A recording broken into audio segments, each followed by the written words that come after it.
Thank you very much, Dr. Perro, for being with us today. Can you please share with us what are you seeing and what are some of the solutions that you're able to provide for your patients? Sure. Thank you for having me, Zen. I'm thrilled to be here. I love talking to moms and families. It's one of my favorite things to do. A 33-year career in this whole issue. So what people have to recognize is the health of our children has changed, and it's rapidly changing, and it's in a demise situation. And we now classify 1 out of 2 children now having a chronic disease.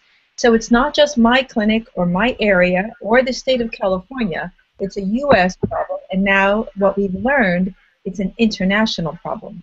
So I love that you put that slide up of the list of what I'm seeing in my clinic.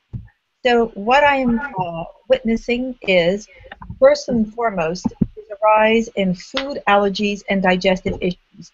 And I will echo a lot of what Jeffrey Smith has been referring to, and I'm seeing a lot of inflamed gut, intestinal permeability, called leaky gut, problems with our biome, the microbes that make up so many important reactions that Jeffrey was referring to have been disturbed, and I'm seeing issues with gut function overall.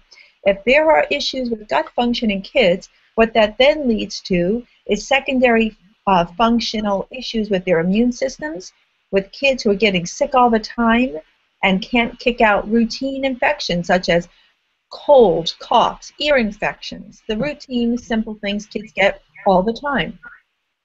They also cause disturbances of how the chemistry works, called their neurotransmitters, and affect the brain. What that could look like clinically are children who have issues with learning in school, such as ADHD and ADD, and kids now, shockingly, with autism, which you have referred to your own family touched by this. I don't know any family not touched by kids with the spectrum these days, and approximately 1 of 50 children is now diagnosed with being on the spectrum, and it's approximately 1 in 44 boys, and Doctors Seneff and Samsel and other scientists project that by 2025, 1 in 2 children can be on the spectrum if we don't change things. In addition, respiratory problems. If you look at your kid's soccer game next time you go, see how many kids are requiring an inhaler prior to playing. Profound increase. Mental health issues on the rise, depression, anxiety, and one of the worst things is cancer.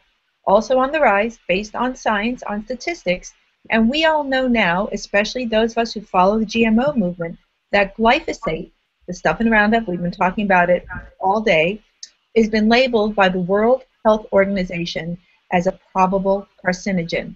Now, why would anybody with common sense want to eat this stuff? So that is the lay of the land. So now that's what we're dealing with. Yes.